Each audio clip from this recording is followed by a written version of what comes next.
How do you make money in real estate today? What's your business like? We call it the best kept secret in real estate. And the reason we do is because that I know if I'm the only one teaching it. You can do this business model by yourself. So just because I have all these people running around my headquarters, that isn't necessary. A student, a graduate, Mike Foley. Mike Foley's kind of a one-man band. He made $10 million on one deal, right? Doing my model. And he's now made numerous millions on several other deals since. A key part of negotiation is picking your battles. Yeah. And there's certain battles that they're not worth fighting. You want to be good at entitlements? Leave your ego at the door. I'll never be wise unless I start figuring out how to be humble first. This is the Better Life Podcast with Brandon Turner and Cam Cathcart. Cam Cathcart, man. We're competing on a deal right now, you and I. We are, aren't we? We are competing on a deal here in Maui. Who's going to win? I don't know. I know who has more money, and it's not me. So. One of us could pay cash right now, but I don't know if I want to. Yeah, we'll see. We'll let y'all know what happens there. But either way, I might get a house out of it. Either way, yeah, because if I get the house, you might just buy my house. Yeah, exactly. So either way, we both might win. And I don't know. We'll see.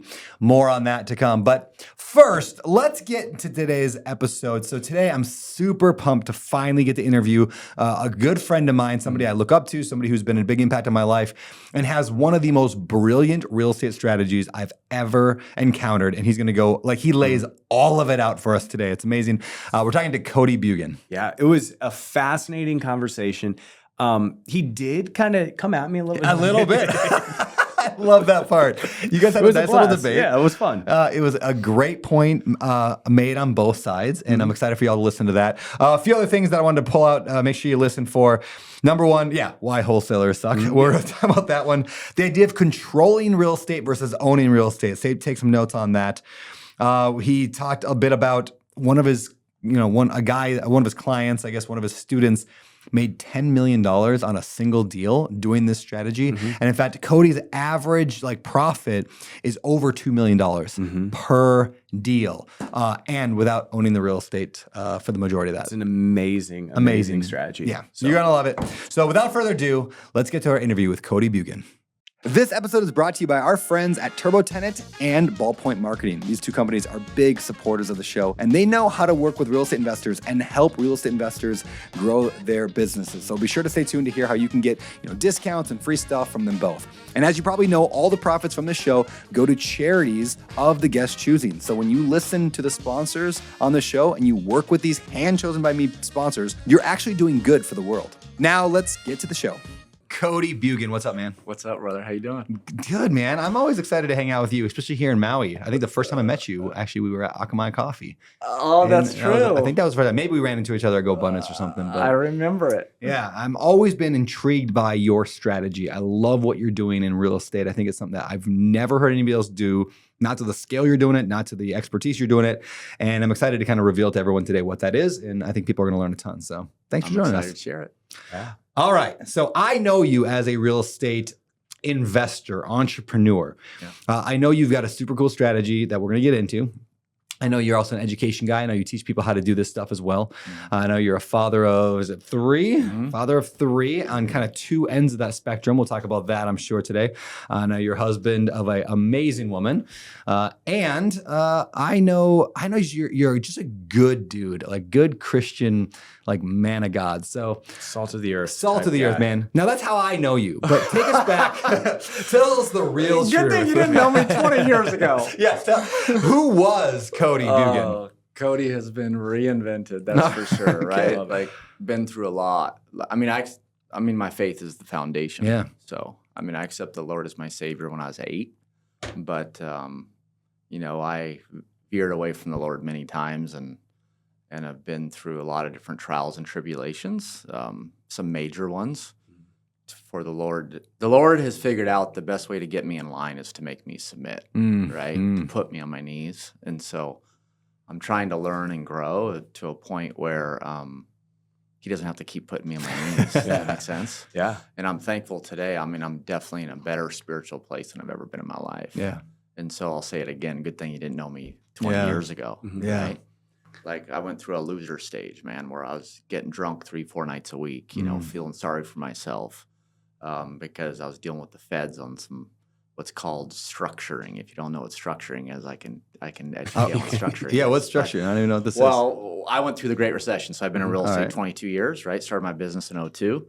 And right before the Great Recession, when we saw it coming, I started selling off all my toys, right? Everybody paid me cash because my wife wanted me to just have a slush fund in our safe. And so literally bills of sale on every single one, all after tax paid toys. Yeah. But I made everybody pay me in cash, put the cash in the safe. I literally even kept a log of every cash deposit I made in my safe. Yeah. Okay. Well, real estate starts coming back, right? Or I had an inkling it was coming back in like 2011, 2012. So I'm like, I need to get this cash in my safe, get it back in the system. Well, a friend of mine says, Cody, you can't just go put all that cash in the system all at once. The IRS is going to be all over you. He says, well, no, do it in numerous banks and keep it below 10 grand so you don't have to fill out that form. So what does Cody do? Cody goes and does that exact thing. Well, that's a felony. Okay? Really? That is illegal. Really? And lo and behold, the IRS, when they're trying to reach you, they'll usually send you a letter. Yeah. Right? Well, not with me. They had 2 IRS agents knock on my front door. Jeez. Okay. And I was facing prison for 5 years. Jeez, no. Yes. You can't put your own money into banks the way, Well, like, you can't structure it like that, right? It's illegal. It's a felony. So because they think you're trying to hide money. yeah, or yeah. hide, So I mean, I had to. It was about 2-year process. Yeah. But when you think you're going to prison for 5 years, that's hard. Yeah. Right. And one of my pet peeves is the victim mentality. Like there's true victims out there, but there's other people that aren't truly victims, but they have this victim mentality, right? Yeah. Well, I was a complete hypocrite during that time, and I went into victim mentality. And so the way I escaped reality was for about 3 years, was getting drunk 3-4 nights a week, right? How I kept my business alive and everything, I really don't know. But I'll say again, good thing you didn't know me back then. Yeah. 'cause, Wild. Yeah. Were you doing the same model? I mean, back then, or did you shift into what you're doing today? Yeah, I mean, back then, my specific niche model I do today, I did back then as well, but also back then, prior to the Great Recession, I was also doing all the horizontal construction as well. So I was putting in all the utilities, the streets, kind of like your friend here in Maui, right? Yeah, so I was doing all the construction and I was building homes as well. So I was vertical as well. Wow. And so what spanked me in the Great Recession was if you're right in the middle of developing a neighborhood, a subdivision, and you go through what's called the Great Recession, the problem is you're screwed. Yeah. Right? I always say developers are left holding the bag at the end of Yeah, every recession. you are There's done for. Yeah. And so the only reason I didn't go bankrupt, I mean, I know people that committed suicide in the Great Recession. Yeah. I know many, many people that went bankrupt. Yeah. And so the only reason I didn't go bankrupt is because I was in numerous states. And so some states got hit before others. Yeah. And so I was in Portland, Oregon for 18 years, and that market was one of the last markets to get hit, right? Because they have what's called urban growth boundary. Same for up in Washington, urban growth boundary. So it controls supply. So it's not that I'm any smarter than anybody else. It's just because I was in other states. Yeah. Yeah. So, Yeah, go ahead. well, how did you even get started in all of that? Yeah. Because you said you started in 2002? 2002, yeah, 24 years old. Okay. And so what happened is, well, another fun trial or tribulation I went through in my life is that I got my high school girlfriend pregnant, right? So she was a grade older than me. So my summer between junior and senior year, I got her pregnant. So I had a baby on the way my senior year in high school. And so instead of going off to ASU, which by the way, my 22-year-old daughter just graduated last week with honors from ASU. Yeah. But instead of going to ASU, I had to go to the school of reality check. And that is, I went into the flooring union. Only reason I went into the flooring union is because after 3 months, you qualify for health insurance. Yeah. And that was the only way to pay for my son, right? And so then from there, I stayed in the flooring industry for about 5 years. And a lot of the builders, developers, those were all my clients, right? Because I'm a cold call guy. And we ended up blowing up this big flooring company in Oregon. And I don't know, 24 years old, you probably don't have the fear you do as you get older. And I just looked at all my clients and I'm like, well, I want to go do what they do. And so, yeah, I was at a point in the flooring industry, I then needed to open my own store or go do something different. So that's what I did. That's awesome. Yeah. Wow. All right. So let's get into the strategy you're doing today. We won't make people wait more. Yeah. Like, what does that look like? How do you make money in real estate today? What's your business like? Yeah. So we call it the best kept secret in real estate. And the reason we do is because that I know of I'm the only one teaching it. Yeah. Right. And what it is, it's LDP, land with development potential. The key is development potential. is that when land experiences development potential, that's the one time where it truly hockey sticks in value, right? And so what we go is off market. I can't say that enough. Is that deal flow is key, and you can't have true deal flow unless you know how to do off market deals, right? And you want your business to be scalable, you better start figuring out how to do off market. But so we have our whole marketing department, and we go and find these off market raw land. We prospect it, we get it under contract.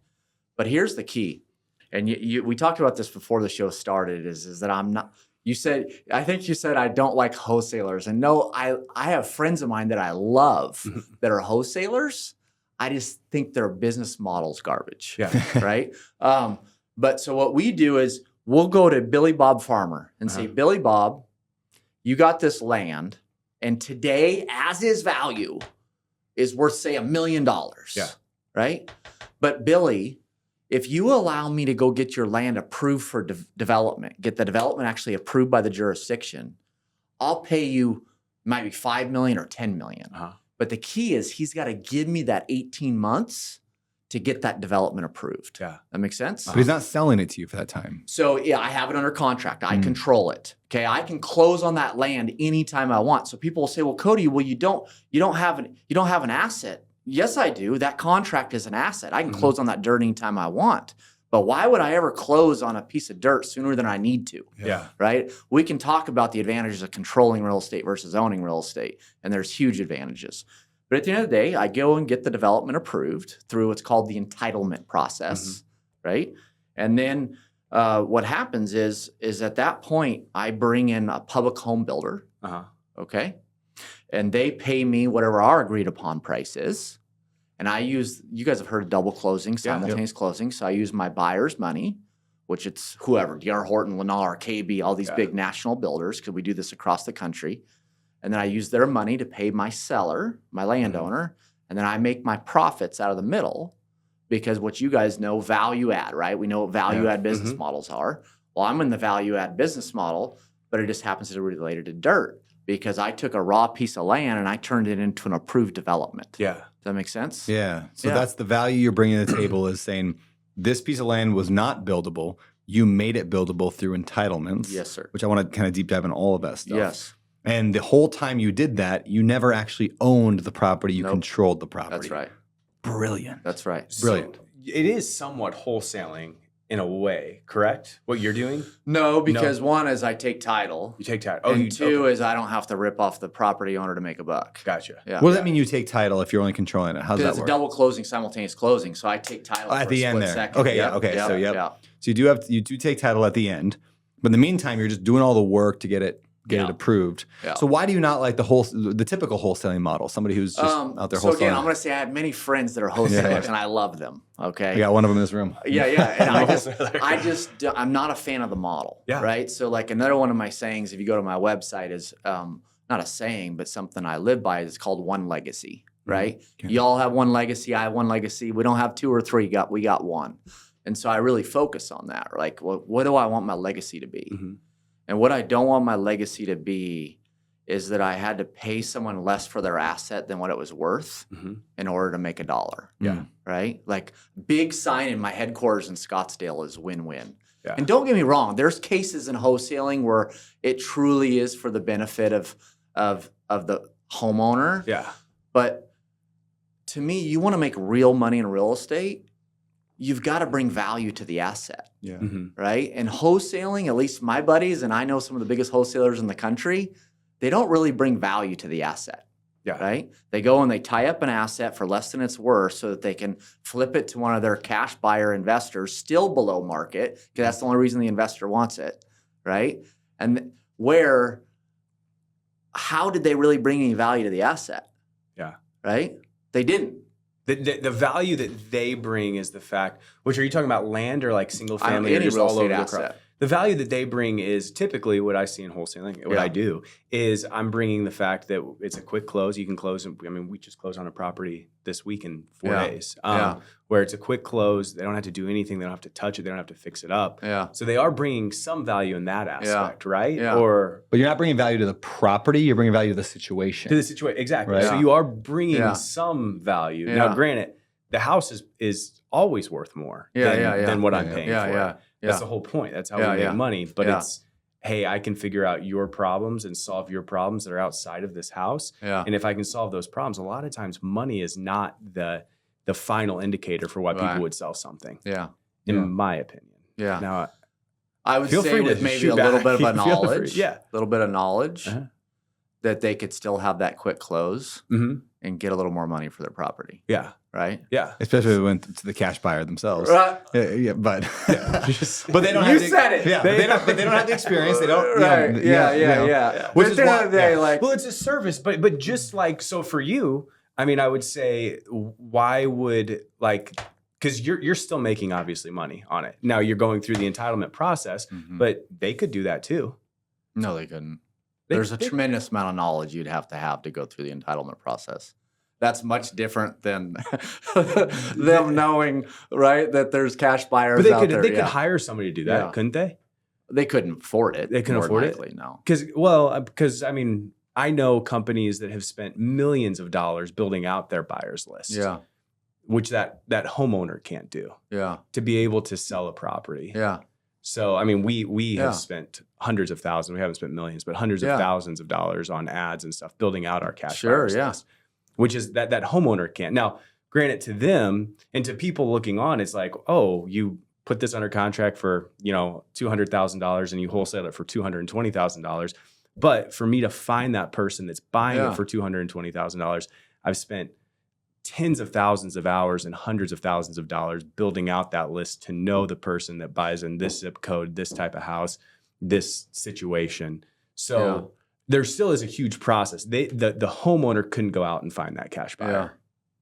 I think. Yeah. You disagree, but that's fun. I love it. I love it. I love talking. It's all good. I understand where you're coming from. Yes. So let's talk about the entitlement, that really difficult process. What does that even mean to go through entitlement, and how does somebody do that? So, we teach it, right? But and that's been PIF for us, right? Like huge Purpose, impact teaching people what we do. But what is the process? Well, the process is, I'll just tell you like capital. Let's start with capital. Okay, so our average deals. Let's just say our average deals 150 lots. Yeah. Okay, and it's all over the country. And understand that entitlements could cost triple in one area of the country than it does in a different area of the country. But just in average, I'll just give you some basic numbers. Let's just say our average project's 150 lots, and we put in on average about $860,000 capital into a deal. Okay, Wow. So To get it entitled. there's a big difference in wholesaling. That's Tell me. so the $860,000. What does that involve? That involves three main things. One is it involves earnest money, right, to the seller, because we pay our earnest money, depending on the deal, ranges from 3 to 5% of the purchase price. Okay. Two is that involves because I have funds, much like you have funds. I have funds, and so I have my development company, but then I have my funds, right? And so my funds pay my development company fees to run the process, right? So the second part of that is fees. And the third part of that is, and this is where the money, it's substantial, but is the actual entitlement costs. So what is that? Well, that's civil engineers, that's geotech engineers, that's traffic engineers, that's wetland biologists, that's jurisdictional fees, that's all of those professional consultants or engineers. That's we got to spend money with them along with money with the jurisdiction in fees to get these developments approved. So, because this is fascinating to me because I don't know anything about it, so I might be asking dumb questions. But do you have any protection from, let's say, the developer when you're going through that entitlement process and say you're 3/4 the way through and you find out, hey, we can't develop this, and you've spent hundreds of thousands of dollars trying to figure that out? Do you have any protection, or is it just if you have to back out of the contract, that's just a sunken cost for you? Yeah, great question. Great question. So I can tell you many people have all horror stories, I guess, of not having the appropriate education and trying to come play in our space. Like, so let's say in 2020, 21, and first part of 22, all of a sudden now everybody's a developer, right? A lot of those people are licking their wounds right now because they tried to play it in the space uneducated, okay? Just like you mentioned a landowner earlier. I wouldn't suggest a landowner try to go do entitlements without being properly educated. And so education's key. That first 120 to 180 days is key because we are crossing every T, dotting every I. We're meeting with the jurisdictions. We're doing cost estimating. We're out in the market talking to our end buyer to make sure they're verifying our underwriting. Like, we are in depth in our due diligence. Knock on wood, thank Jesus. In 22 years, any project I've ever attempted to get approved, I've gotten approved. Really? So I'm betting 1,000. That's amazing. Is that's everybody like that? Or no, that's a very blessing. rare? Okay. But I also am a visionary. I'm a creative. I'm an outside the box thinker. Anybody that's going to be really good at entitlements, you've got to be very comfortable outside the box. Gotcha. Can you explain that a little bit? Like, what does that mean in terms of, okay, I found this land in XYZ city, and I'm like, oh, this would be a good fit. Like, what could the city just be like, here's what I feel like on Maui, the county would just be like, no. Yeah. They would just be like, no. But legally we can do it. Yeah, no. Like, is that the biggest risk? That's real. Like that's real. Yeah, like, so then how do you get through something like? We often, and you got to sort through legalities or what's legal versus what's an opinion, right? And so, sure, do people wake up on the wrong side of the bed and they tell us we can't do something even though it's not in alignment with the law or the code? Yeah. Absolutely. Yeah. Right? And so how do we sort through that and still get to the finish line? Yeah. I can tell you many, many times we've done things that a mayor or a city council or a city manager that they want us to do, even though their own law or code says we don't have to do it. But the key is, we talked about negotiation earlier. The key part of negotiation is picking your battles. Right? Yeah. Like, and there's certain battles that they're not worth fighting. Right? And so, like, no different than you want to be good at entitlements, leave your ego at the door. Like, you got to be willing to fall on swords to make politicians and city staff look good. Who cares, man? Like, they want me to do a few less lots on this side of my property because the neighbors are complaining because the realtor misled them when they bought the house and told them this land would never be developed. Well, it's completely not true and not at all my problem. But you know what? I'm not going to die on that hill. I might do a few less lots on that property line.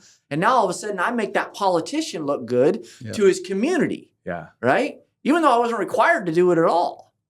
But you got to be willing. The key to entitlements is you've heard where there's a will, there's a way, right? And to me, if you're not willing to be it's why my clients are no good at entitlements. My clients are the biggest publicly traded home builders in the country. They are production home building companies. They are machines. They aren't set up to think outside the box. And so why would they rather have me entitled deals than them? Because I'm better at it than them, right? Because they're not allowed to do anything outside the box. That's why, like, a D.R. Horton, recently endorsed me with a property owner and said, Horton and I were competing on a deal. They went to the property owner and said, sell it to Cody instead of us. He's better at entitlements, and we'll just buy it from him once he gets it approved. That's awesome. So you're looking for land with development potential. And so the way that I view, like, just buying land is there's some guy on Instagram that I follow that he's like, this city's growing. Let's go 30 minutes outside of it, buy 100 acres, develop it, sell lots on that 100 acres. We can buy it for, $30,000 an acre. And once we've put in the infrastructure, we can sell it for, $120,000 an acre. Is that what you're doing? Or is That's that more kind of there's There's potentially, but probably I guess, not. how do you There identify are some details stuff missing like in that. that? I'm assuming what they're doing is and this is a division we'll probably open in the next 18 months. Okay. We're tagging all the deals right now that fit into this new division. And that's called land banking. Okay. So what you just shared with me is they're looking for where the path of development is going, and they're getting ahead of it. Okay. But more than likely, they're going in and just closing on that land and paying as is value. Yes. So they're paying whatever, 10, 20, 30 grand an acre. And then once the infrastructure gets to them, because they can't do anything with it until utilities are there. Yeah. Okay. Now all of a sudden they've got this piece of land because they knew the path of development. Yeah. And now it's a golden piece of land. That's exactly what they're But doing. they are picking it up before it actually has development potential. See, remember, we're in the business of controlling, not owning. Right. And so, but like I said, in 18 months, we'll probably open a land bank division. So how do you identify like a property that you're looking for right now that makes sense for you to control? How do you guys identify that? Yeah, great question. So there's two parts to this. One is what is our buy box? Okay, at Allied Development. But before I talk about our buy box, it's what is development potential? Yeah. Right. And so I try to simplify that, and it's 5 basic things. Right. One is it's zoning. What's it zoned, or what can it be rezoned to? Right. 2 is access. Is that I got to be able to get to it. The public's got to be able to get to it. So does it have public access? 3 is utilities. Okay. And mainly it's public sewer and public water. Okay. Here and there, we'll look at deals that take septic. Rarely will we look at deals that need well. Right. And most of our clients just want public sewer and water. So it's utilities, public utilities. Next is overlays. So you might have on a piece that's great zoning, it's got access, it's got utilities, but what you're missing is there's an environmental overlay over the top of it. Or, you know what I mean? So there's different overlays out there depending on where it is in the country, floodplains, whatever. And then the 5th and final thing is topography, is really understanding how topography affects development, right? Is that, what are the best pieces? They're flat because they cost the least to develop and they sell for the most because everybody usually wants their land to be usable, right? They want a backyard that they can actually use and play in. Yeah. And so it's understanding topography. Fascinating. Okay, so if you found a property that is, look, so you say zoning, but sometimes you have to change the zoning. Yes, sir. So how do you know? I mean, you're batting 1,000. So there's something that's just showing you, I know we can get this zoning changed. Like, how do you know that they're gonna? Is it just you're reviewing that city's rules and regulations and right here it says that we can. Yeah. So a lot of jurisdictions will have conceptual plans, right? So a lot of times we're going into an area where it's the land's just ag right now, right? And we want to turn it into single family residential, and we should specify that understanding entitlements. The entitlement process is 90% the same no matter what the asset class is. We just happen to specialize in single family residential, which is actually really great right now because my business model isn't based on cap rates. Right? This is the only time in my 22 years where cap rate guys are getting smoked and I'm doing great. Right?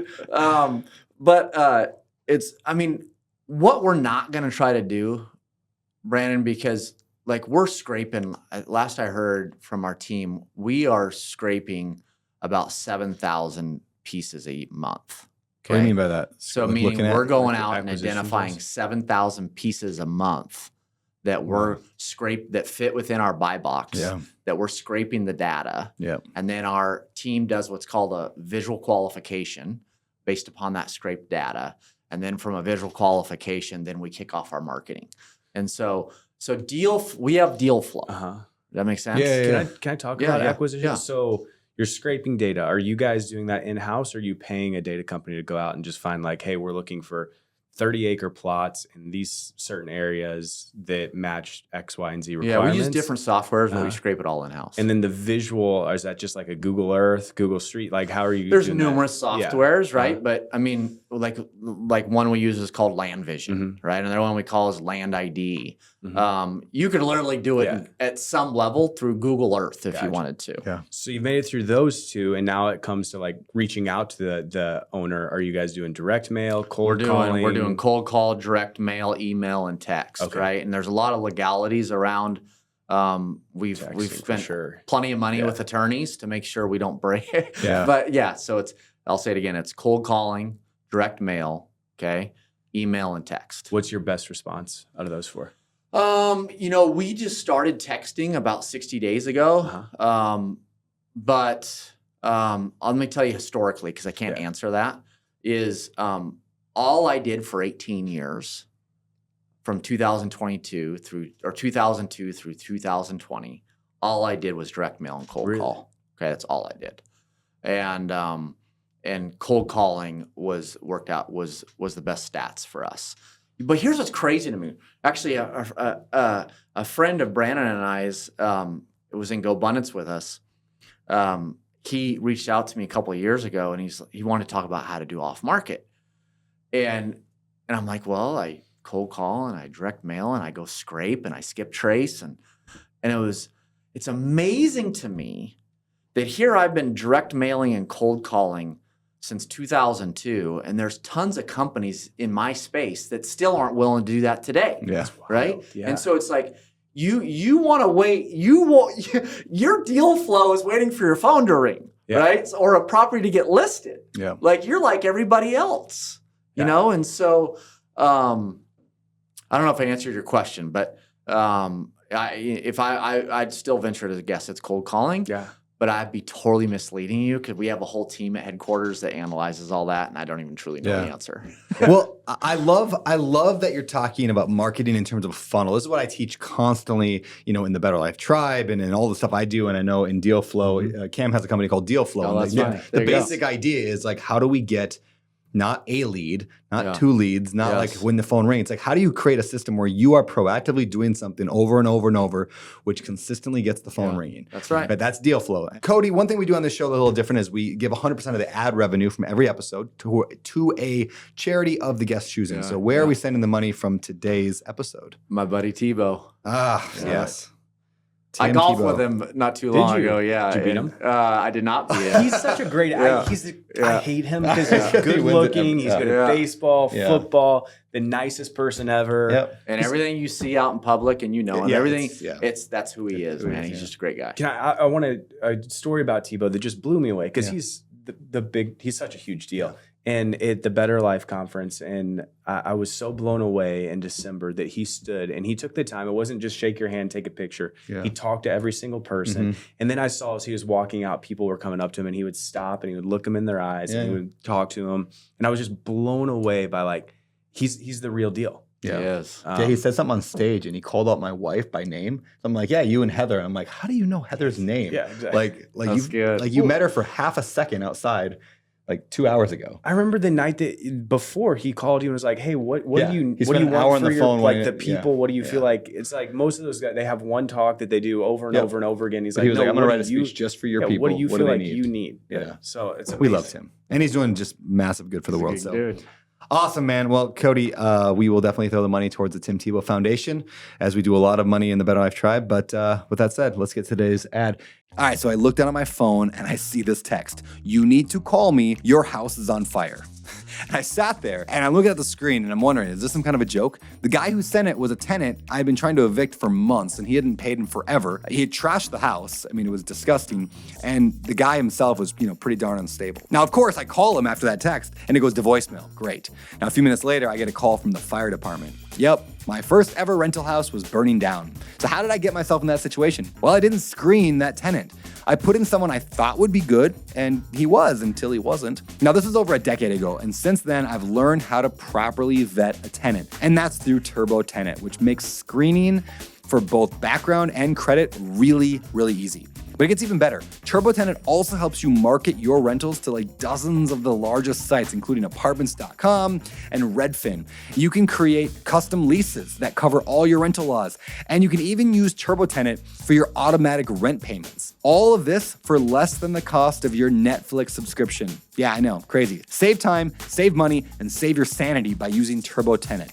And because you're so darn cute, you can use the code Brandon10 to save 10%. So check it out at turbotenant.com/betterlife. Hey, so many of you have heard me tell that story about how I bought my daughter Rosie a fourplex, like a rental property, the week she was born, and how we put it on an 18-year, mortgage payoff plan so it'll be paid off when she graduates from high school. So essentially, my tenants are paying for Rosie's entire college. Now that's pretty awesome, right? Not to mention, it's also making almost like $1,000 a month in cash flow. That's double awesome. But I don't think I've ever shared really exactly how I found that deal. So here it goes. I found it through direct mail marketing. And here's how. I simply built a high quality lead list of a lot of names and addresses of potential sellers, and I sent out a whole bunch of mail to every person on that list. And then I talked on the phone to a ton of people, and then I finally got one person that was interested enough to sell me the property, and I got a deal at a great price. So building that giant lead engine like that, I mean, it works, but it takes a ton of time, knowledge, and effort, which can really slow down an investor's growth, which is why I reached out to my friend Ryan with Ballpoint Marketing. I asked him to sponsor this show because they're the best at doing everything that I just talked about. Like, they're literally going to help you build your entire lead engine. You're gonna get a one-on-one call where they're gonna help you figure out what you want and then build your lead list for you. Their robots are going to handwrite the postcards with a real pen, which is super cool. They're gonna send them out, and they'll even answer the phone calls for you. Plus, they'll help you track it all inside of a CRM that they create for you. I know, it's crazy awesome. And it's going to help you land way more deals consistently. And because you're awesome and because you listen to this show, you're going to get a discount when you tell them that I sent you, or just use code Brandon when checking out with them. I love Ballpoint Marketing and officially recommend them to all my friends and masterminds. So if you're ready to kick your deal flow up a notch, getting more quality leads without pulling your hair out, just go to ballpointmarketing.com/betterlife, or just shoot me a DM on Instagram with the word ballpoint, like one word, ballpoint, and I'll hook you up with them directly. Awesome. Well, yeah, so there's something I've been teaching in the tribe lately about trying to like impress upon people, and you are perfectly exemplifying this, and it goes to what I just talked about before the sponsor, but it's like you don't wait for success to come to you. You go and just do the work. You do the lead measures, the things you take action on. So I love to ask people, like, how can you guarantee, I love this question, how would you guarantee success? Like, if you had to buy a deal, whether it's an entitlement deal, whether it's a wholesale deal, you had to buy something in the next 30 days, 60 days, whatever, what would guarantee it? And your answer would be like, well, I'd look at 7,000 properties in a given month. We would then scrape them. We would market them. And it sounds insane, but then at the end of the day, it's like, well, if that's what it takes to succeed, then that's what it takes to succeed. Yes. There is a set of rules and processes that you can do that should almost virtually guarantee you get the result that you're looking for. Yes. And every great business person I've ever met, every great real estate investor, all thinks this way. And every newbie doesn't think this way.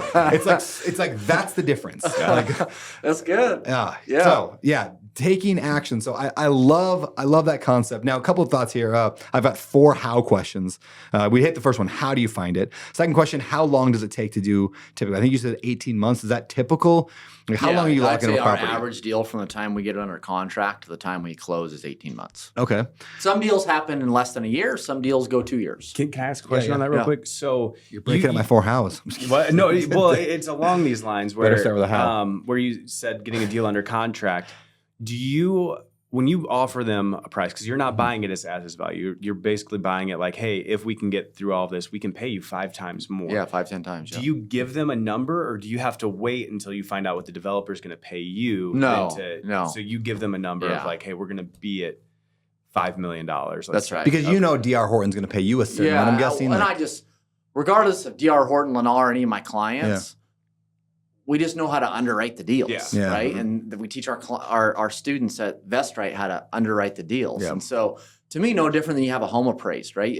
Someone goes and appraises your home, they're going to establish value 3 different ways, right? Well, we do the same thing with dirt. We establish value 3 different ways. And so, we have our, we'll go pull comps, and we have let's call it a calculator. We call it a valuation, but we do the math backwards to figure out what the dirt's worth, right? There's also a ratios. It's called the finished lot ratio to home value, right? There's throughout the country, the ratios vary. And this is something for, worth someone making a note of if they're interested, is your finished lot value, meaning that after the streets are put in, the curbs, the streets, the sidewalks, everything, and there's a finished lot there ready to build a home on, okay? That's called a finished lot, okay? And so the finished lot, usually always has a ratio to what the home will be that'll be built there. Okay. And depending on where it is in the country, that ratio is 20 to 40%. I have a deal right now I'm doing that's 20%. I have a deal right now I'm doing right now that's 42%. Okay, so it's understanding what that ratio is in different markets. We have deals, we'll go underwrite, okay? And these finished lots should be worth 33% of the home value. And these builders, they're so stuck in their ratio, they're like, nope, sorry, in this market it's 22%. I'm like, that makes no sense. But it is what it is. Yeah, they don't think outside the box. The other thing though we do is we have an underwriting department. Let me stop right here. For many, many years, you can do this business model by yourself. So just because I have all these people running around my headquarters, that isn't necessary. I have a graduate, Mike Foley.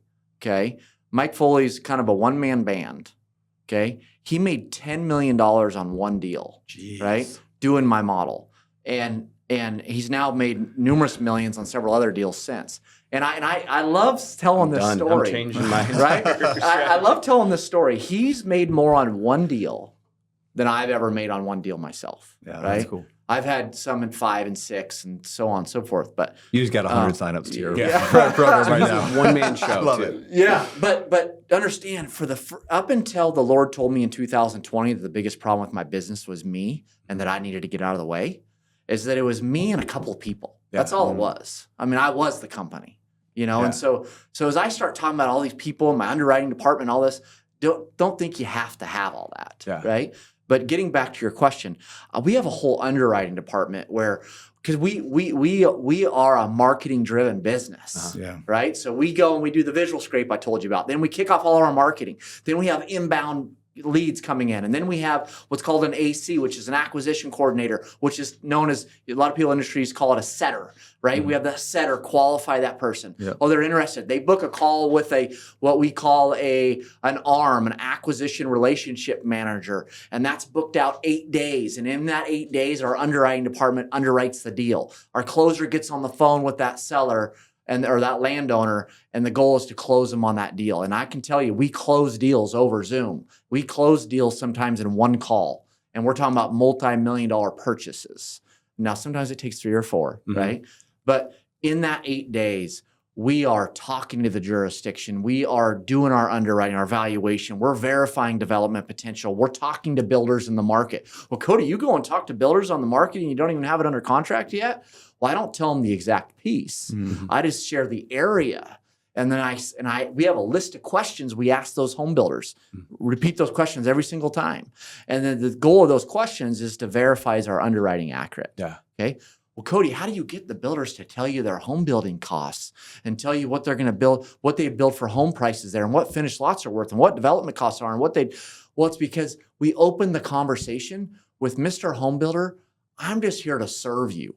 I'm just here to bring you value. I'm deal flow for you, right? Like, and my students sometimes get intimidated that, well, Cody, I'm not you. I'm not Allied. Can I tell you something? My clients could care less about Cody Bjugan or Allied. They just want deal flow. Yeah. That makes sense? Oh, yeah. Yeah. That's beautiful, man. All right, a couple more quick how questions. One, how much risk do you have in terms of like, you lock up a deal that you can't develop it, like you did have to back out. Can you get sued for that? Or just you can get sued for anything, but like, where's the risk, I guess? Yeah. So I've never been sued. Okay. Well, that's not true. Many, many years ago in 2006 in Oregon, they have water intrusion issues. It's a major lawsuit. And I developed the land and they were suing the home builder for water intrusion, and they named me in, and they quickly dismissed me. Okay. But I've also never had a landowner not show up to closing. Oh, yeah. Okay. So I've never had a seller default on me. Okay. But how do our contract is a custom contract, right? Built in-house. Your typical state templated agreements, those don't work for our business model, right? And so, but no, if I walk, I walk. It's clear in the agreement that I can walk. If I put up any hard earnest money, they can keep it.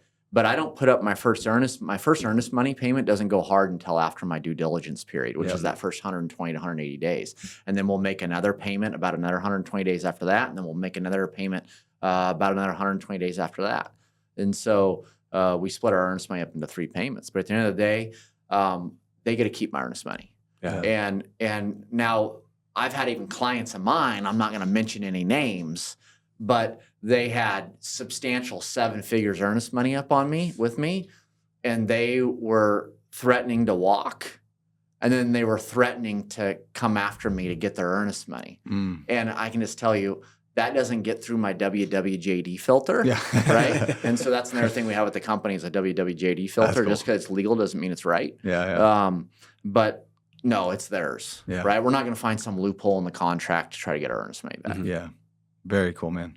Last how question, and maybe the big one that people want to know. How much can somebody make doing this? What's your average? I mean, are you making $50,000 a deal here? Are you talking? I'll tell you, it is openly. We on average, now remember, I started out doing this, guys, doing 2, 3, 4 lot deals. Okay, and that's okay. That's no problem starting there. But you'll come to quickly realize the big deals aren't any more work than the small deals. That's what we say in multifamily. Right? Okay. So today, like I said, our average deal is probably 150 lots. Our average sales about $7.5 million. Our average acquisitions around $4 million. Our average profit per deal, before we pay out our investors and all that, but our average profit per deal is $2.8 million. Shut up, man! That's amazing, dude. I love that. 22. Yeah. 1,000. How's that wholesaling treating you? How's that wholesaling treating you? All right, dude, that's amazing. So, you mentioned the investors. So you have a fund.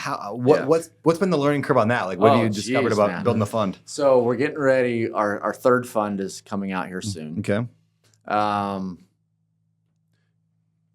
There's something I almost said, but I'm not going to say it publicly, just because I want to protect certain people. But I've definitely learned the different people that play in the fund world, right? And just getting to know the space and the ins and outs of it, and the promises that can be made, and this, that, and the other. We do retail. Right, so we've had opportunities to bring in private equity and family office money, and we just chose not to do it. We're doing retail money only. Yeah, that's all we do. We do our ads, right? We have our funnel, and super cool. But the biggest lesson I learned so far with the fund is, man, having a 20 pref like we have is a I'll just say fund one. Allied didn't make a whole lot of money, because the pref ate it all up, because we went through a market correction. And so the 2 biggest things I learned, I'm going to say the biggest thing I learned is, you guys know when we start getting all crazy in real estate, right? And all the crazy things get done, like guys buying deals at 3 or 4 caps, is now all of a sudden everybody's a real estate professional. Right? And we start doing things that we probably shouldn't be doing. Okay? And I thought I learned my lesson on that prior to the Great Recession, but the biggest mistake I made with Fund One is that during the whole COVID, my builders were coming to me and saying, Cody, we'll buy deals anywhere. Tertiary markets, no problem, right? So I went and did a bunch of deals in tertiary markets. And mid-22, when the market started correcting, all the builders, right back to the MSAs again. Luckily, people, I control real estate. I don't own real estate. So there's a whole lot of tertiary market deals that I killed, right? And I'm not going to listen to my clients again and go outside what I know works. So explain to me, I guess, the point of the fund, since you're not purchasing, you're just controlling. Is that to pay for just the due didiligence period, or so see that, remember that 860 grand capital average per deal? That's covering that. That's right. So, Fund One and Fund Two were both $15 million funds. And don't hold me to this, but it looks like Fund Three, it's going to be an Evergreen Fund. Okay. And there's disadvantages and advantages to Evergreen. Yeah, it's tough. Right? There's pros and cons, but we've concluded Evergreen is the way we want to go. Gotcha. And so you're just cycling deals. So we go do a fund for $15 million. We'll do the math. There's a ton of deals in one fund, and they're all over the country, which is great from a diversification standpoint. And quite frankly, in fund one, I ended up killing more deals than I closed on. Yeah. Right. And so, and I'll just say it here publicly, openly, because I think Jesus would, is that I didn't hit my targeted IRRs in fund one. Sure. I didn't. Yeah. Because I went through a market correction right in the middle of it. Sure. But I'll tell you what I'm not doing? I'm not losing deals to foreclosure. Yeah. I'm not doing capital calls to my investors. I'm still, even though I went through a market correction right in the middle of my fund and I killed more deals than I closed, I'm still going to return my investors double-digit returns, right? Cool. So to me, that is a huge freaking win. Yeah. Yeah. Yeah. Beautiful, man. Hey, you mentioned the idea, you said back in 2020, when God told you you're the biggest problem in your business. Yes. Can we talk about that? Because I think that's probably a message for a lot of people. Yeah. It's, so you guys know now, I mean, a lot has happened since then. So I call my business model, I have t-shirts that say the best kept secret in real estate on them, right? I have all these little slogans, I could rap them. But the Lord blessed me with this amazing knowledge and experience of knowing a space that quite very few people, that even real estate professionals own, or that they know. I was interviewing Grant Cardone and I were talking, several months ago, and he just straight up said, I don't even know what entitlements are, right? That's why I call it the best kept secret in real estate. Yeah.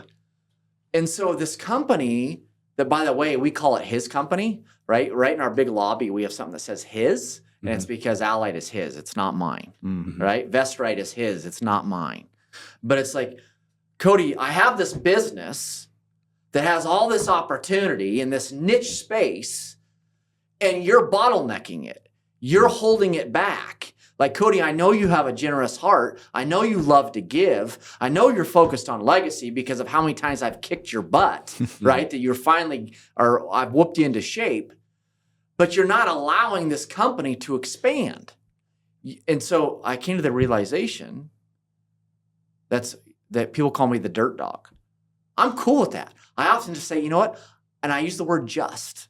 I'm just a dirt dog. Yeah. And I find a lot of freedom and peace in learning how I someday want to be a wise man. And you know what? I'll never be wise unless I start figuring out how to be humble first. Yeah. Right? And so I knew that I needed to go find the right operators, the right CEO, the right VP ops, the right people to run the company. I do dirt. Yeah. They run the company. Right? And Lord willing, Lord's in control, but the vision the Lord gave me is that in 2027 will be the first year that we'll do $1 billion in annual sales. Jeez. Right? Yeah. And you know why I think the Lord gave me that vision? I actually have another t-shirt that says this on it. Is Grant Cardone had a t-shirt that said billionaire in the making. I don't know if you guys remember that. My shirt says billion with impact. The reason the Lord gave me that vision is because he knows the impact we'll do with that heavenly tool. Yeah. Right? Money is a kingdom tool. Yeah. Yeah. Yeah, and I know you personally, and so I'll say this because you don't brag about it, but you are one of the most generous people that I know. You lead the charge for people around you to be more generous. So I 100% believe that certain people are blessed with money because they're going to give, and because God's using them to build wealth to give away, and I think you're in that world. Thanks, brother. Yeah, appreciate you leading. That's huge for me. Thank you. Awesome. So on that note, you said your business is God's business, it's his. How does that affect the way you operate on a day-to-day basis? So let me just walk you through something real quick. So I have this thing I call surrender, obedience, stewardship, right? Is that and in 2022 and 2023, I was focusing on surrenderment, surrendering to the Lord. What does that even mean? What does that look like? I didn't figure it out in a year. And so I did it for 2 years. And I think you'll never arrive. You're always going to be working on how to surrender more. But in 2024, I moved to the word obedience. Because you see, once you surrender, now all of a sudden you can hear his voice. And now you have something to be obedient to. Yeah. Right? And I think once you're obedient enough times, now all of a sudden, wow, you have something you can truly steward. right? But it's through that obedience, you now create something to steward. And so through this process of surrenderment, obedience, stewardship is what I've heard a lot of people say, and great people, like one of my things I want to be as a marketplace minister. I try to always talk about my faith whenever I can. And so, and great people in the faith, they say the Lord is the best business partner ever, right? And I say that's actually not true at all. Is that he's not your business partner. It's all his. You just have the blessing of working in his business. Yeah. Right. And so one thing, how do we do that? One is our culture. So like we have a video. So we have a whole recruiting funnel. Like I think right now we're hiring for like 15 positions or something. And it's this whole funnel. And now we have a full-time recruiter on staff. But you know, one of the first things they see is they see a video that I just shot authentically that talked about that we're a faith-based business and that it's his business and what I call the WWJD filter. And so we're trying to ingrain that into the culture of our company. Oh, this just came off the hot press just yesterday, so I'll say it here now, first place to say it. And I think that's paying off because we just got awarded in 2024 Inc. Best Workplace. Oh, that's cool. That's right? awesome. And so, but this video, what happens is it pushes the people away that don't like that culture, and it attracts the people that do like it, right?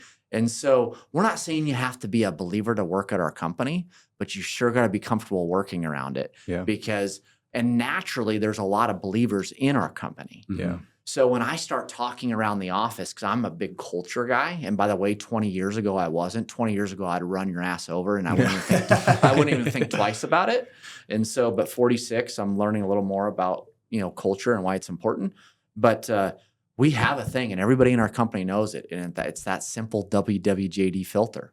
If he wouldn't do it, we're not doing it. And we make decisions that financially probably don't make sense, but we know that we think it's the decision the Lord would make.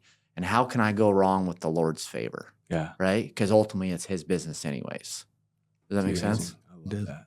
Well, speaking of maturing, I mentioned at the beginning of the show that you're on your second round now of kids. You have older kids, 26 and 22, is that right? Yes, that's right. And then you have what's the youngest? 4-year-old. A 4-year-old. Yes. So what did you learn in the first go around of parenting that you're now is affecting how you raise the second round, the younger? It's good. Well, I'll tell you, being a father at 19 versus a father in your 40s, if you believe in personal development, becoming a better version of yourself, is that I'm a little more wise today than I was when I was 19. Mm-hmm. The biggest mistake I made in my 20s with the two oldest is that straight up, it's like textbook, man. I was a workaholic, right? Yeah. I was gone before they woke up, and I was home after they went to bed. And you know what? The whole world around me is like, Cody is so successful, right? He's so successful. He's in his mid-20s and worth lots of money, right? And dude, I was the biggest failure like you could be. Like my kids didn't know me. I didn't have a relationship. Like I can tell you like today, Avery's not in diapers anymore, but like I found value in the moments I had with her, even if it was changing her diaper. And so like I didn't value the moments like I do today. And a gentleman that recently relocated to Scottsdale that now works at Allied, as I was talking to him about this idea of the mission versus the moment. And there's sometimes that you need to focus on the mission, and there's other times where you need to focus on the moment. And I would say that is absolutely it, is that I now value the moments. Yeah. But I'm going to say one more thing before I stop, is if everybody that hears this could do me a favor, if I could get everybody to adopt this thinking, it would be such a great thing for my legacy. And that is quit pointing or calling out people that have a lot of money or a great title or a huge following and say they're successful. That is complete bullshit. Yeah.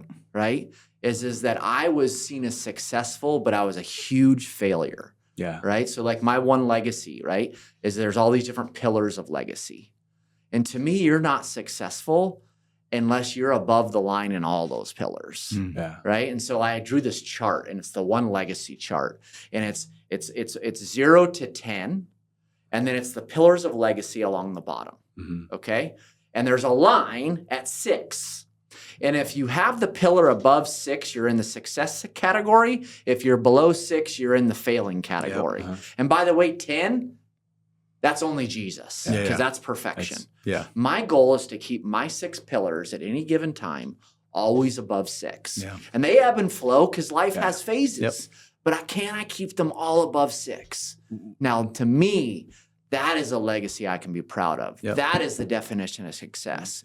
Quit pointing at people that have a lot of money or a great title or a big following or they're famous or whatever, and quit calling them successful. Because for all you know, their wife hates them or doesn't know them, their kids don't know them, whatever. Like, that is true success. What are those 6 pillars? So it's I'm clever, right? Or I try to be clever.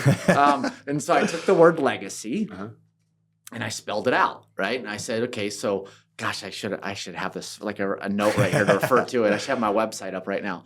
But L is lasting faith. Okay. E is exceptional relationships. What's the next letter? G is what is it? It's now they gotta go to your website. No, this is horrible. Now you gotta go to my website. Now you go to your website. Gosh, I feel like I'm All right, we're pulling it up, man. let's Great, pull it- we're let's pulling pull it it up. up. All right, what's the website? kid, that is what a joke. Dude, I do that too all the time. What's the website? Just go to CodyBjugan.com. BJ BJUGAN. All right. Dude, I have literally 40 slogans. I know. You're that guy. I love it. I am that guy. Lasting faith, exceptional relationship, genuine impact. Yes. Able finances. Yes. Cherished experiences. Yeah. And you. And so you is your mental health, your physical health, right? Like you. Okay. But you notice one thing I did this on purpose. The A is able finances. I didn't say multimillionaire or billionaire. I just said, hey, what is it? The life you want to live, and just make sure you have the able finances to do that. Yeah. It's really that simple. I really like it a lot. We do that in the Better Life Tribe. We do a similar practice where every quarter, before we set goals, because we do the annual goal setting, quarterly goal setting. You can't set goals unless you've done look at your life categories, figure out which one you're below the line on. Yes. Here's a trick I do. You don't have to do this. People can listen, but I like this a lot. People love the number 7. People love to feel like, hey, how are you doing on a scale of 1 to 10 with your marriage? I'm about a 7. People love it. So I would say no 7s. We just remove that. Good. It forces you to go, am I a 6 or an 8? That's good. And usually it's a 6. And then I'm like, I'm not where I want to be. That's a good one. Yeah, so take out the 7. I'm going to make a note of that. Yeah, take out the 7. That's good. And that's why, because it's hard. Otherwise, you're setting goals on things that don't matter. You're climbing the ladder leaned against the wrong wall. And you do that for your whole life. And that's when your wife hates you, your kids hate you, you're out of shape. Yeah. And you got a lot of money and you die at 45 with a heart attack. It's like, what does it matter? You can gain the whole world but lose your soul. Yeah. Right? And Can I throw a curveball into what you just said? You and I have a mutual friend, and I still haven't brought this up to him. And by the way, I have nothing against it. Okay. But I did a lifestyle business for many years. Right. So I had a virtual company before virtual was cool. And I played a lot of golf and I, did a ton of traveling all the time and all that. And I'll tell you that I'm now back to a headquarters with people and I go into the office every single day. Yes, same. And let me tell you why. And Tim Tebow is, by the way, the one that convicted me of this. Is that I know the Lord, because you know how people can go to where they, like I said, I was a workaholic and I neglected my kids, but yet everybody thought I was successful. Okay, so I was putting in the work. Okay, but I was failing in other areas. But I think people can go be unsuccessful the other direction, where they get on this quote, quote, lifestyle business bandwagon. 4-hour work week. 4-hour work week, right? And it's like, I am convinced the Lord does not like lazy. Yeah. And so just quit calling it a lifestyle business and just call it lazy right? And it's so true. And it's like, Tim said this and I loved it. He said, I am sprinting to heaven. Yeah. Okay. And the way I've reinterpreted that is I've said, I want to show up to heaven tired. Yep. Okay. The Lord gave you 2 gifts. He gave me gifts. Yeah. And it was for us to exercise them, for us to put in the work. Yep. The Lord made us to work. Yeah. Right. And it's like, I want to utilize those gifts to a point when I show up and I'm standing before him, he says, I'm proud of you. Yeah. Right. you showed up to heaven tired. Yeah. You know what I mean? There's a pastor, his name's Matt Chandler. I don't know if you guys, you've probably heard of him, but he talked in a sermon series once about that concept where he's like, my goal is to go to bed exhausted every single night because I want to go to work and do my best there and then come home and be the best parent and lay on the floor and play with my kids. And he's like, I want to go to sleep exhausted every single night. So and I remember that stuck with me because I'm like, that is, the Bible talks about the value of hard work in every area of your life. Yes. And so on a non-Christian example of that, Grant Cardone actually made a big impact on me with that. In a thing that most people have never used, he has a planner, the 10X planner. And it was a very basic, simple goal planner because back before I made the intention journal for Bigger Pockets, I bought every single journal of every person that was like famous. Yeah. And I went through all of them and spent 3 to 6 months on everybody's stuff just to figure out what worked. Anyway, so Cardone's though, in the beginning of it, it was probably the most simple of all of the journals that I got. But he made this very simple statement. He said, if there's a gap in your schedule, you are being lazy and you're not exercising your like full potential. Yeah. He's like, no gaps at all in your schedule. Now, you can put in there playing with my kids and eating dinner, but no gaps. Because gaps mean laziness. And that hit me then as like, it's like, you're right. I was not given these skill sets. You were not given your skill sets and your skill sets to enjoy more time in a hammock. That's not why God gave us these skills. And I'm 100% convinced boredom's from the devil. Like, where does all sin breed from is boredom. It's horrible. Yeah. There's a Which whole I podcast think right now. Being in a hammock, if it's scheduled, because I don't want to sit in a hammock. No, yeah, of course. Schedule. I'm going to schedule downtime. But like exactly. 4 hours where I've got nothing to do and I'm just that's the danger when you're sitting around with nothing to do. Just to be clear, dangerous. Times of being still and silent, those are the times when the Lord speaks to me the most. Yeah. Right? So I have their thing and their slogan, and their Cody Bjugan slogan. By the way, one of our mutual friends said this slogan had a huge impact on him, and he started trying to figure out how to do it. And it's 7 by 7. I don't know if you ever heard me talk about it, but I have 7 daily habits I get done by 7 a.m. Right? And the only reason I bring that up is because part of those habits is times of silence. Right? Is that when you're up before anybody else is up, you really get some precious moments of silence with the Lord. What are some of the other 7 things? Okay, so 7 daily habits by 7 a.m. So I get up at 4 a.m. And first thing I do is my devotion. Okay. I journal. Okay. What do I do next? I pray. I go to the gym. Okay. I go on a walk. And then while I'm on my walk, I do a little bit of habit stacking. And while I'm on my walk, I listen to a book. I listen to the Bible. And then I pray again. Yeah. So it's actually 8, but praying twice. Yeah. That's awesome, man. I really like that. 7 by 7 is a great little framework too. Yeah. That's another t-shirt. Yeah. That should be a book. No, it's at least a viral clip. Tell you what, this is going on the you write internet. the book. I'll write the book. We'll put you, this is a good idea. All right. Awesome, man. All right. Well, we got to start moving towards the end here because, there's so much so much we covered. Let's move over to the 3, 2, 1 pivot. Now, the idea of a pivot is your life is going one direction and something impacts it and makes it go in a different direction. So let's talk about 3 books that have changed the direction of your life. 3 pivot books. Yeah, they mentioned you were going to ask me this question, and I could just drop the typical books that everybody's heard of. And I was like, what are 3 books that maybe not everybody's heard of? One is, it's a book I read 2014 called The Speed of Trust. I've heard of that one, but I haven't read it. And I might have mentioned it to you in passing before, but Speed of Trust is all about how to build trust. And I'll tell you, trust. Actually, I think it was you that told me about the book. Trust is the foundation of any relationship, right? You want to know the most powerful sales tool in the world? You want to go do more wholesale deals? Get those people. Not anymore. But trust is key, right? Trust is absolutely key to any relationship. Okay. 2, and probably a lot of you have heard of it, but I just got to mention it because the book was great for me. I actually read it in Maui in 2022. Was The Gap and the Gain. I love it. I had to get real with myself in that, I'll just say it. I don't even go on social media anymore. Yeah. You know why? Because I couldn't find the willpower to not do my news feed and start comparing myself. Yep, same. Right? Brandon's doing that. Yeah. Why aren't I doing that? Right?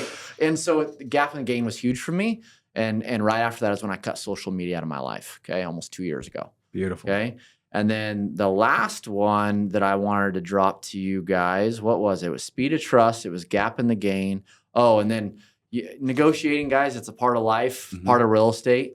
And a few of the people in my company are reading this right now, and they said it was life-changing, is never split the difference if you haven't read it. Yeah, so, I would love to get Chris Voss on the show at some point. Yeah. We got a connection there, so I'm working it. Awesome. All right, I'm going to ask this question, though, because this is going to be perfect for social media clip, even though you're not on social media. So I think it's well, helpful. my team's on social media. Exactly. Yeah, mine too. But yeah. All right, so Cody, you've eliminated social media from your life entirely, like in terms of you consuming it. Yes. How has that improved or hurt your life? Oh, my mental health has dramatically improved because I couldn't figure out how to stop comparing myself. And I have a tendency, so like I quit drinking alcohol in October of 2022, except for a little 2-week stint in Costa Rica with my 2 adult children. Why did I cut it out? Because I couldn't figure out how to control it. Yeah. Right? Is that when I've done the dumbest stuff, said and done the dumbest stuff is when I'm lit, right? Like I'm trying to create this legacy I'm proud of, and I talk about PIF and purpose, impact, fulfillment, but yet I'll get loaded and say stupid stuff. Like I can't do it. Yeah. And so I have a tendency just to cut stuff out of my life when I can't figure out how to control it. Well, social media, I kept comparing myself to Brandon Turner or Grant Cardone or whoever, and like I just had to be done with it, right? So it's dramatically improved my mental health, 100%. Love it. It's amazing. Amazing. That's a viral clip right there, man. Thank you. So, all right. Next, 2 pivot people. Who are 2 people that you have met or hung out with or been around that have changed the direction of your life? That's a great question. I'll openly admit this is that I never latched on to a certain mentor in my life. No one really came into my life, but I also didn't realize the value of personal development and masterminds and books and coaching and courses. And I didn't really adopt any of that into my life until I turned 40. So literally until I turned 40. And I'll tell you, you guys might not realize it because we all operate in this world every day, but a lot of people out there think you're cuckoo if you're into personal development and masterminds and all that, right? And so I just never latched on to that idea of mentoring. And my father definitely wasn't a mentor. I grew up in a tough household. I learned more what not to do from my father than what to do. But it'd be Tim Aldinger. Tim Aldinger was a gentleman that when I left the flooring union, he saw potential in me, and I went to work for his flooring company, and he loved my drive. He loved my hunger, and he didn't put any reins on me. He just let me go. And because of that, I helped him turn that flooring business into one of the largest flooring companies in the state, right? And so just what a blessing in my life. I don't know if I'd be sitting here today if it wasn't for Tim Aldinger giving me the platform and the opportunity to go, get after it, right? And then lastly, guys, it would be my wife today, Lindsay. Lindsay, I call her my permanent wife, by the way, because she's my second marriage. And the woman I got married to when I was 19, we made it 19 years. Oh, wow. That's a long time for a 19-year-old. Yeah. It was a tough go, but and bless her soul, she actually passed away a year after our divorce at the age of 40 or 39. And so, but Lindsay had her own little stuff going on, and she kind of met me when I was on the tail end of my loser stage. And together, we got each other on track. Yeah. Right. And there is no question. I'm not saying this just because everybody's saying it. I say it because it's true. My wife truly has made me a better man. Like straight up, like 100%. Love that. Beautiful, man. All right. Next question then. Quote. What is a quote that's changed the direction of your life? Oh, what's a quote that changed my direction of my life? It's so funny. I go and I create all kinds of quotes myself. Yeah, you got your own. But I don't latch on to other people's quotes. I don't know. I don't know who said it, but it's something that I live by is where there's a will, there's a way. Yeah. Right? It's just no is just not an option for me. Like as a visionary, I'm a big believer in trailblazing, innovating. And so if you're willing to trailblaze and innovate, like there's always a way. That's awesome. Love that. All right, we're going to move over into the second segment, which is past, present, future. We're going to look at your past, present, and future. All right. So the question I have for you is going back to 20-year-old you when you have a 1-year-old at the time and you're working in the flooring industry, what advice would you give to your younger self? I'm going to say 2 things. One is be present / value the moments. I was not present at all, except for at work. Yeah. And 2 is go bigger, quicker, right? Like the big ones, right? Yeah. Are no more work than the small ones. And, because today my business is what it is because I got out of the way, right? And so just go bigger, quicker. Perfect. It's amazing. Let's go present. What are you doing right now that's making your life better? Like, what is a habit, trait, action, something you're doing right now that's just improving your life? I can say this as my Lord is my witness. Man, I almost get emotional thinking about it. But the Lord absolutely is the number one priority in my life. Like my spiritual life is at a place, it makes me emotional. Like it's just, guys, I have in the lobby of my office, it says believe, action, faith, right? First, and you can take whatever you guys want to go do, whatever your vision is, right? First, you got to believe it's possible. 2 is you got to take the action, right? But 3 is you got to realize actually most of it you have no control over, and that's faith. And I am just spending so much time. I know I believe. I know we're putting in the work. I'm spending so much time in that faith bucket. And I tell you what, once you start embracing that you're not in control, it's amazing the peace you can have in your life. Yeah. And I have another thing on my wall. It's actually what our pod's called in Wellspring, and it's fearless faith, right? Like you put fear and faith in the ring together, faith will win every time, right? No questions asked. And so it's just like, because when you're trying to scale and innovate and create the size company that we're creating right now, like I'm human, man. It'd be easy to let fear come in. And it's just faith keeps fear out of my life. Yeah. Lastly, is I 100% believe that the peace is not possible without it, because whenever I fall out of peace in my life, I can instantly look over and realize I'm not repping my faith muscle.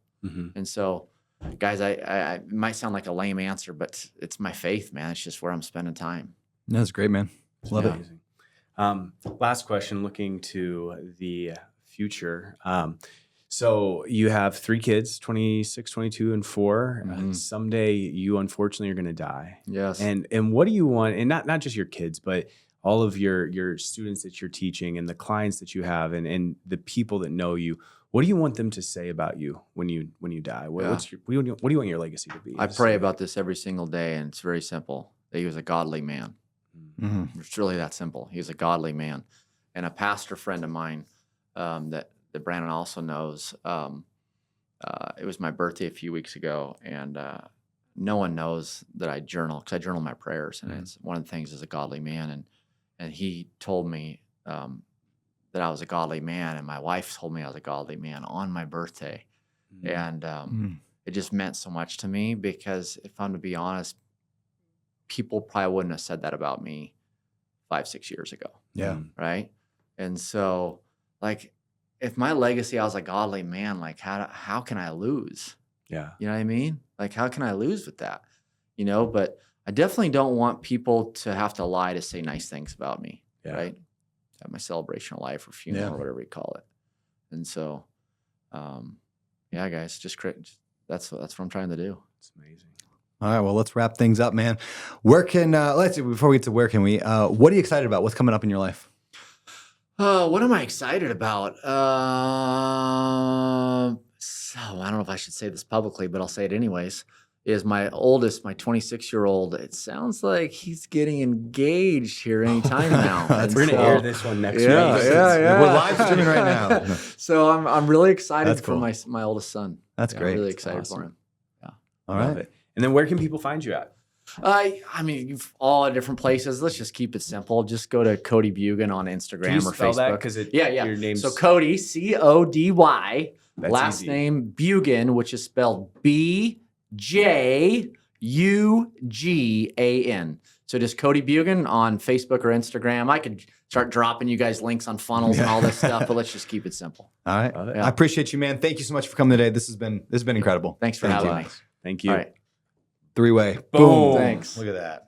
And that, my people, is the show. Thank you for tuning in. And hey, before you go, if you enjoyed the episode or if you enjoy the show in general, please consider leaving us a rating and review wherever you listen to podcasts. We really do value your feedback, and we read the comments. We make future decisions about topics and guests and everything else Plus, it helps us reach more people the more reviews we get. And last but not least, please head over to social media. Consider friending and following and subscribing to all that stuff at Better Life and my personal page at Beardy Brandon on Instagram, YouTube, and everywhere else. Thank you again for listening. I'm honored that you would bring me along on your journey toward building wealth through real estate investing without losing your soul.